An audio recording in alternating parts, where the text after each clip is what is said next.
ragga iyo dumarku maxay isku doortaan kow waan ku soo celinayaa sheekadii hore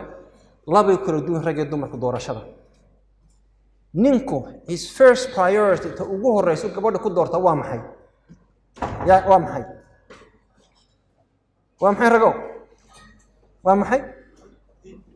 الدين marka taasoo marka nafta beenta u sheegayno xaqiiqadii waa maxay waa qurux waa wuxuu mid su'aashu waxa weeye ragu maxay dumar ku dooranaa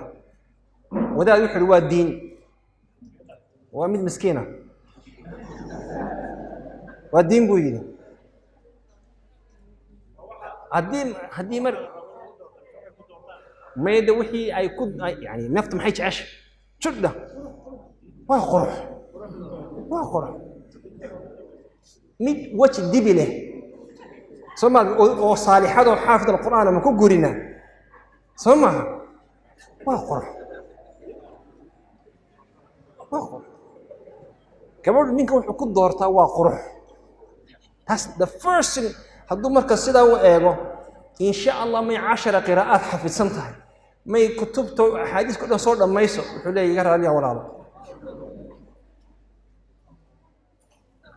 قبلوا لكنكم حكوا دورتها العق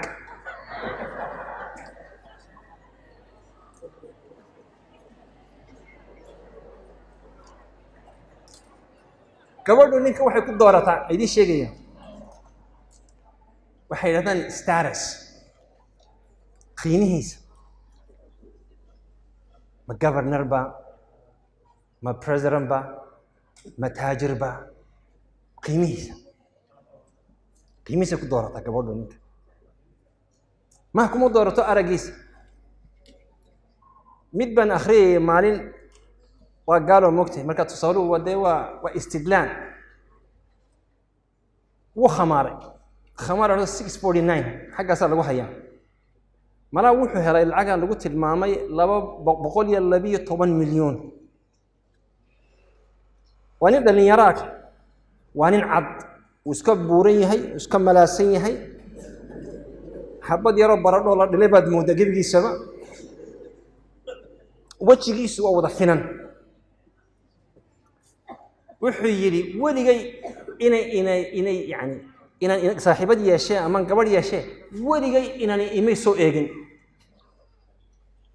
maalintii uu helay milyan iyo 12 milyan maalintii ku xigtay inaan qurux badan baa guursatay ma sha Allah tabaaraka qurux badan aad u qurux badan ma la guursatay maxay kala duwan yihiin ninkaas shalay maanta muxuu ku kala duwanaa lacag maha waa status ninku waxay doonaysaa gabadhu markuu ninkeedu meel soo galo in farta lagu fiiqo hebel baa soo galay oo taas iyo qaba hebelaayo qaba ma sha Allah halka way fadhida waa wax ilaahay u sameeyay waa human doorashadu marka محما تلما ديري لكن النبي محيري أثر بذات الدين النبي صلى الله عليه وسلم الدين تلا كد دالة لكن الدين تله وأنا إيش هذا كوقنا هذا وأكيد حديث المغيرة بن شعبة والنبي صلى الله عليه وسلم يقول أرض سوءك هذا قبل دونتان وأنا أركتان بقول النبي صلى الله عليه وسلم إلهي بنكرر شينيا إن هذا الكي وحي عند تلوتلوكتي يعني مش كسي دايي إن نجو أنفعه تنبغي أن نقول رافه فدي أنا إذنك أقبله وجزاكم الله خير والسلام عليكم ورحمة الله وبركاته.